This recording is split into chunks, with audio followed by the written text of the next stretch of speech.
Hey everybody, I am uploading this video because I wanted to share another dream that I had.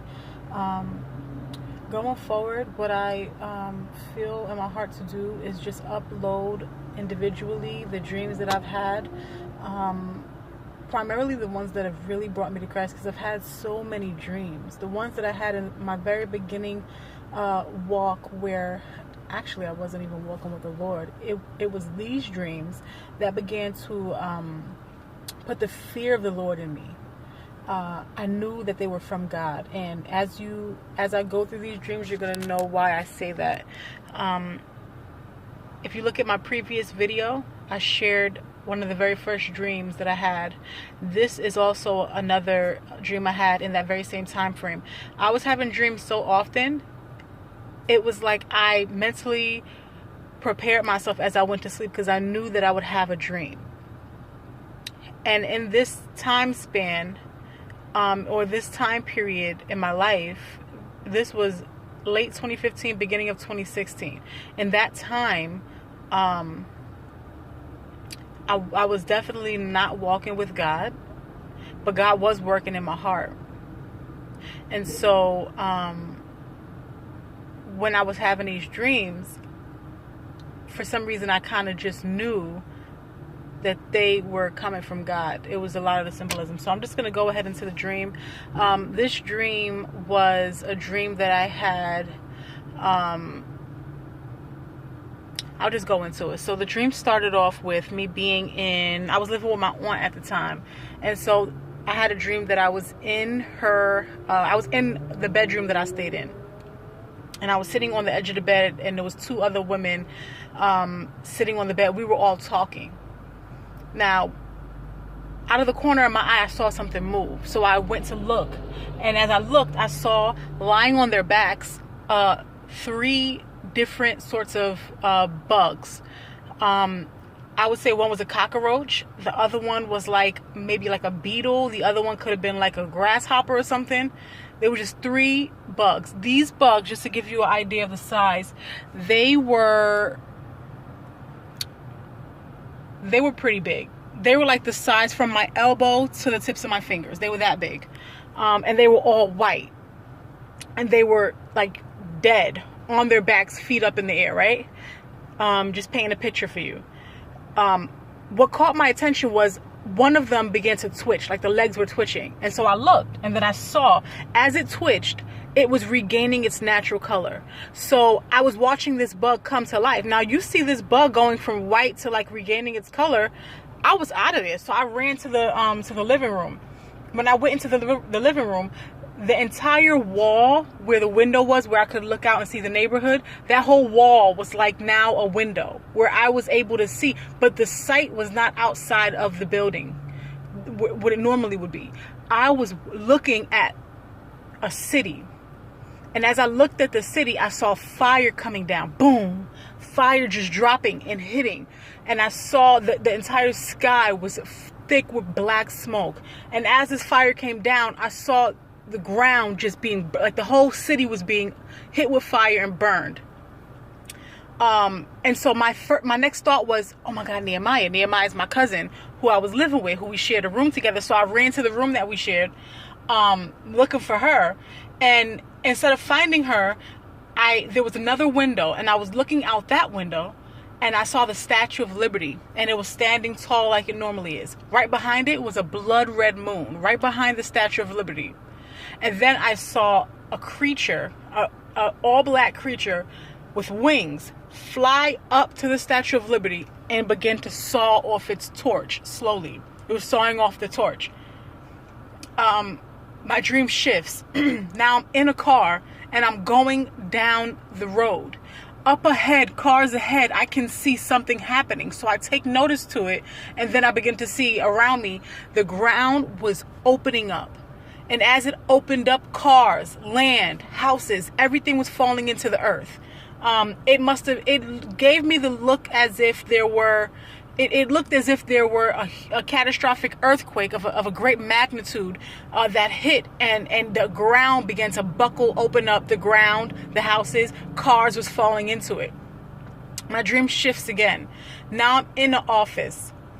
and I'm standing before a woman who's dressed in an army outfit, and she's saying something to me very fiercely, like I've done something wrong, like she's mad at me, and she's shaking her finger at me, and I can't seem to understand nor comprehend anything that's coming out her mouth, because what I'm doing is I'm looking behind her. Right behind her was a bookshelf, and on this bookshelf were people's heads, specifically heads of, I remember seeing a woman with a turban on, as if she was like Muslim, and I saw her head on the shelf, and then I saw it surrounded by other heads. I don't know why I remember zooming in and seeing her head.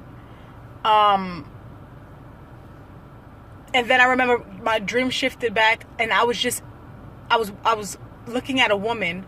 I was back into the apartment, and I had this urge in my heart to grab my siblings, and my big brother and my little brother was there, and I was like, we gotta pray, and I was frantic, I was afraid, and I grabbed their hands and we began to pray. Then I noticed behind us was a woman walking back and forth. As she walked back and forth, I remember her not being afraid. She was pacing with her head down, and she was praying. And then I remember she just disappeared. And I remember when I woke up from that dream, when I thought on the dream, first of all, it scared the life out of me. And I knew that it was a dream about judgment. And I knew that it was New York that I dreamt about.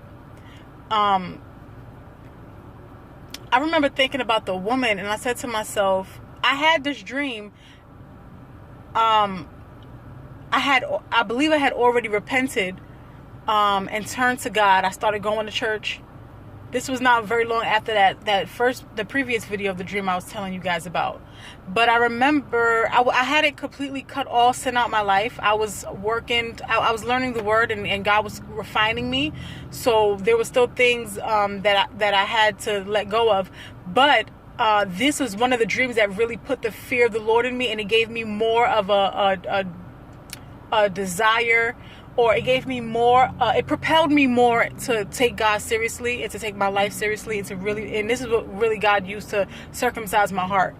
And I remember thinking, the reason I say that is because when I was thinking on the woman, I remember saying to myself as I woke up, I said, it seemed as though she was in prayer with all the judgment and everything that was going on. It was like inevitable. It was going to happen.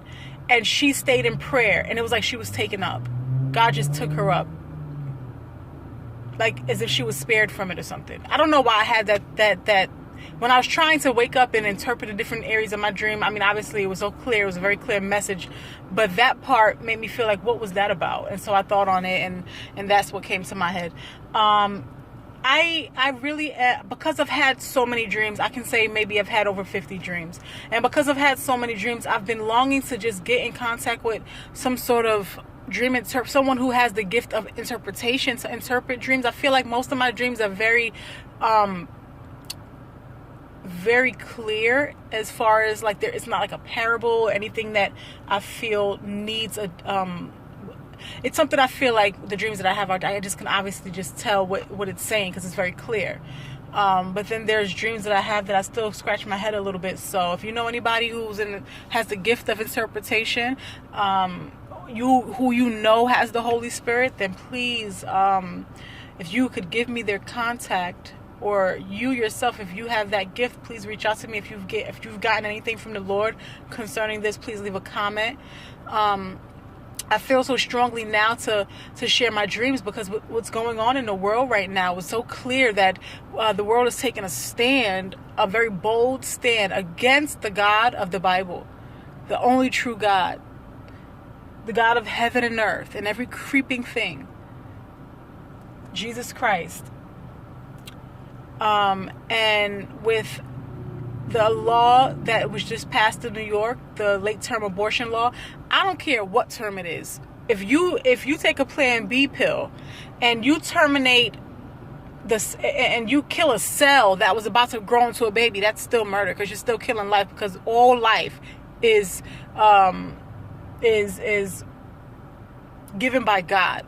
And the Bible says that before I even formed you in your mother's womb, I knew you. So God sees it as murder, and so should we. But I didn't always feel that way. I remember being in as early as in high school, having a debate in I think it was history class. I don't know why we were debating this it was either science or history. I forget. It was probably science. When we were debating whether we were pro-life or pro-choice, I remember taking a stand for pro-choice because I wasn't seeing things from the biblical perspective. I was seeing things from a selfish perspective where it's about me and what's best for my life and what, you know. And so, of course, I was pro-choice until God showed me otherwise. And there's still forgiveness and there's still salvation. The opportunity to be forgiven and receive salvation even for this sin. You know, all we got to do is recognize it and see it as God sees it and agree with him with what it means and what it is. And God forgives us. He cleanses us from our iniquities. This wasn't supposed to be a video on abortion, but you guys kind of know where I'm going with this. God is clearly showing us that, you know, his wrath is being kindled because of the evil, especially against the innocent ones, the unborn children. He hears their cries. So God bless you guys. I have a tendency to kind of run on a little bit. Again, I can't stress this enough. Please reach out if you have any questions when it comes concerning salvation, concerning your personal walk, concerning my personal walk with God. If there's someone out there who needs prayer, who wants to just talk to somebody, just to be understood, just for prayer, anything like that, you can reach out to me. For those of you who don't know, my name is Melissa. And my husband and I, we live in Florida. So if you live in Florida, we can set up a time to meet up. God is doing amazing things, and I just want to be a part of it. And I'm sure there's people out there like you who do too. So let's just stay vigilant and stay in prayer. God bless you guys. I'll talk to you soon.